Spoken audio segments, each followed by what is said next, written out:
As you will learn in the next few minutes, Liam has been very busy in his 4 years at Kirby High School. Liam competed at the varsity level in cross country.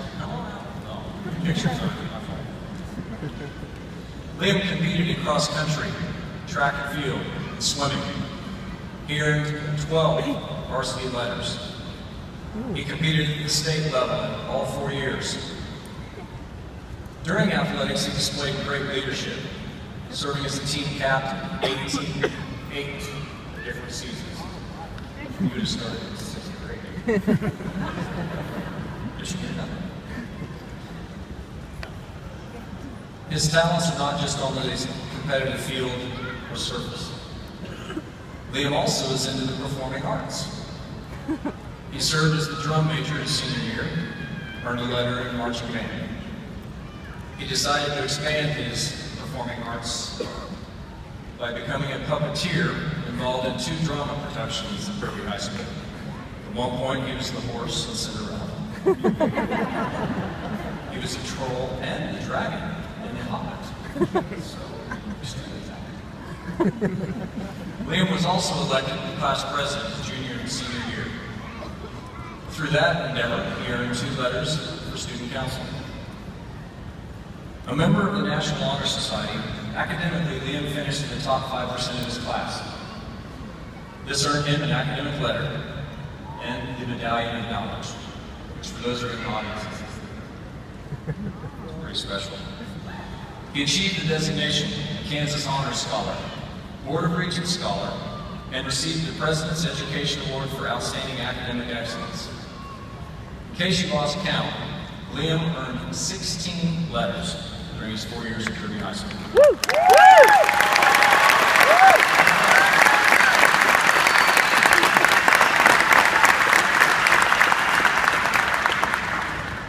Next year, Liam will attend the University of Kansas.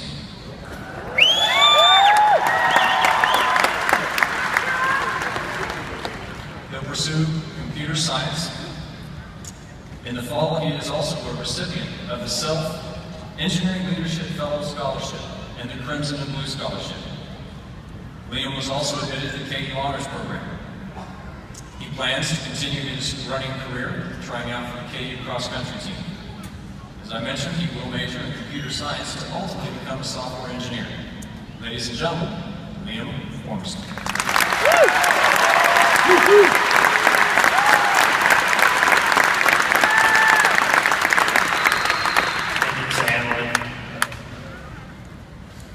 Welcome, family and friends. Fellow graduates, happy to inform you all that you're not alone in the ones that thought that haunts us all is leaving Kirby High School forever. No more punching lunch and chili. Some of you may know me as a classmate, as a teammate, the guy with dreads, or maybe some adults in here, the kid who knocked on your door during my short-lived door-to-door marketing career for a painting company. Regardless of how you identify me, I'm here today to talk about a topic that most of us try to avoid on a day-to-day basis: failure. In high school, we were conditioned to succeed, to find things that we were good at, and to hang on to them for as long as we can. If you're good at football, Coach Clark would find you, work you, make you stronger and faster. If you're good at acting, Mr. Schultz would discover you, encourage you, cast you, and make you a star. If you're a good musician, then Mr. Revolt or Dr. Spain would hear you, challenge you, harness your gift, and make you a better musician. These are just a few examples, of course, but you get the idea. At Kirby High School, there are many mentors in many fields, and too many to list. They all did everything they could to help us succeed. It was weird, like no one in high school ever wanted to see us fail. And though sometimes this didn't seem to be the case, it's true. Teachers, administrators, coaches, janitors, cafeteria workers, main office secretaries, everyone that worked in the high school wanted to see us succeed. So here we are, all successful graduates of class 2015, and it feels good, doesn't it? We have learned what we're good at, and we've achieved this celebrated endpoint, and we call it success. So much of our lives have been wrapped up in what we can and will succeed in, but I stand here today to convince you to move forward not with the confidence of success, but with the courage to fail. When we try something new that we can't do yet and fail, that's when we grow.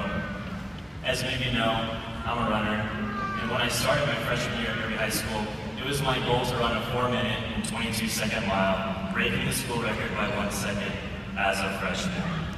Now, those of you who ran with me in middle school know that this was not a realistic goal. But this was my goal. It was a goal that gave me something to work toward, and something that motivated me every day to show up to practice, ready to do my very best. Then to go home and eat right, hydrate, keep an eye on my electrolytes, and do everything I could to be the very best runner I could be.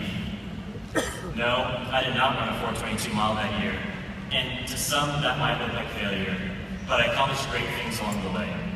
So every season after that, I set even more ridiculous running goals. Yeah, more ridiculous than a 4:22 mile. I mean, this year, I thought I could run under a 4-minute mile, and I know that's hard to believe, but that's how goals and failure should work. You try, you try, you try, you get knocked down, and yeah, you can be sad for a little bit, but get right back up, aim higher, and appreciate the strides you made toward your own ridiculous goal.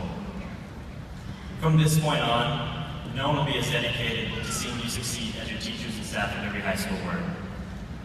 As we move forward, we may encounter obstacles that we will have to face on our own, and we just might fail. But that's okay. Bring on the failure. Go ahead and try something new. Test your limits. See how far you can go till you fail, and then when you fail, get right back up and go fail again.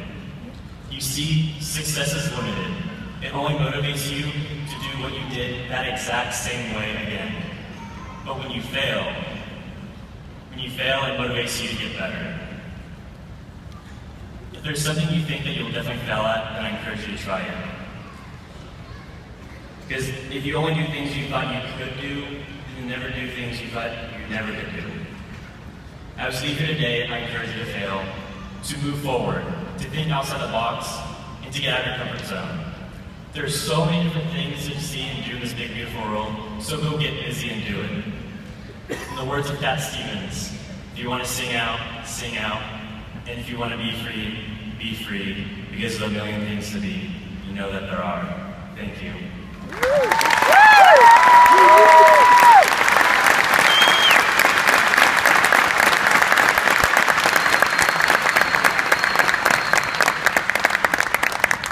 Thank you, Liam. Just remember, if the engineering thing doesn't work out, you get that horse control. Our second speaker, Miss Ocean Sports. Ocean, come on.